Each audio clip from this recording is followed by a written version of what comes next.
My modified oat rolling machine is still working great, and this time I'll show you my favorite method of making oatmeal, which, for lack of a better description, I refer to as fluffy oatmeal because it's not like glue or paste.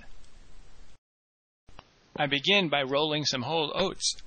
You could use oats that have already been rolled, but if you want the best texture, use the extra thick rolled oats rather than the 1-minute quick oats. Since you do not cook these oats at a high temperature, you can prepare them in the bowl that you want to eat them in, which reduces cleanup. Put the oats into a bowl and then add some water. If you want a flavored oatmeal, instead of using water, use apple juice, rice milk, or whatever you like. I don't normally stir the oats this much because I don't want the oats to crumble. I'm just showing you what they look like. You don't have to cook these oats. All you have to do is let them absorb the liquid. I let them sit about 30 minutes or more.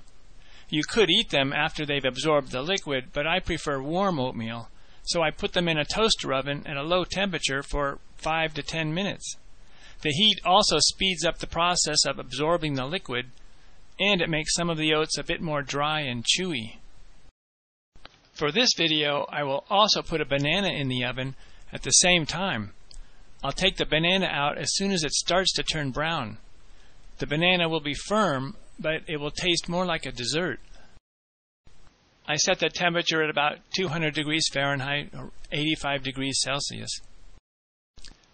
If you let the banana become completely dark brown, then it becomes a liquid, and it will have a much different flavor. For oatmeal, I prefer it when it still has lots of yellow, like this. Since the oats are not actually cooking, it doesn't matter when you take them out of the oven. I just let them warm up a bit and absorb all of the liquid.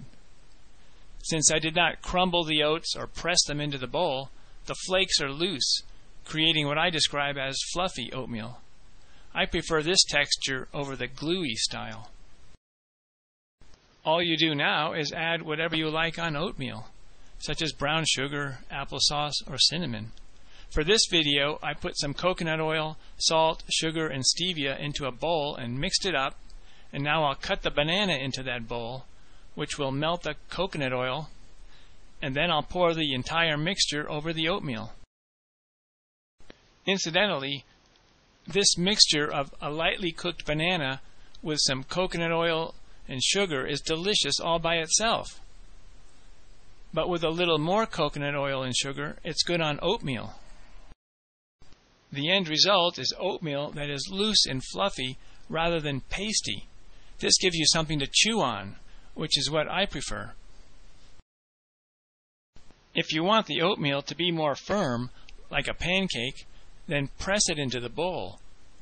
The resulting oatmeal will retain its texture but be more solid rather than fluffy. Since there's no wheat flour in this oatmeal, it will not be as firm as bread, but it will be firm enough that you can eat it with a fork, like a pancake or a pie. In this case, I covered it with a mixture of coconut oil, molasses, cinnamon, sugar, and stevia. The stevia is just to reduce the amount of sugar that I need.